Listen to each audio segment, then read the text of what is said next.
Në Divjak, luhatit e paprituara të temperaturave kanë shkaktuar dëme të shumta në kulturat bujqësore. Dëmi më i madh është shkaktuar në kulturën e patates, ku në këtë zonë mbillen çdo vit rreth 400 hektar. Përpasoj, rendimenti i prodhimit ka rënë në masën 30 deri në 50% krahasuar me vitin 2024, ndërsa fermerët pohojnë se nuk do të mundin të nxjerrin dot as kostot e kultivimit.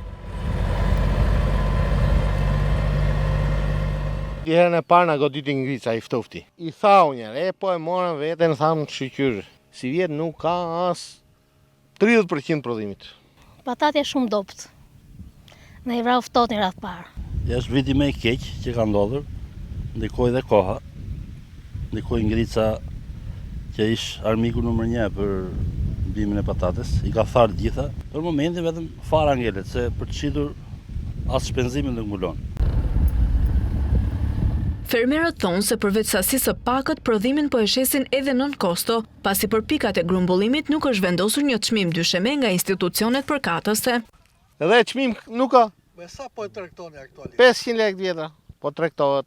Duke marrur 10 kujtal për dylym, as shpenzimet nuk i nxjerrim ne me këtë prodhim që ka kjo. Aktualisht është 500 lekë. Se mbulon dot rendimenti se Fermerët e Divjakës kërkojnë ndërhyrjen e Ministrisë së Bujqësisë me krijimin e një enti rregullator për balancimin e çmimit.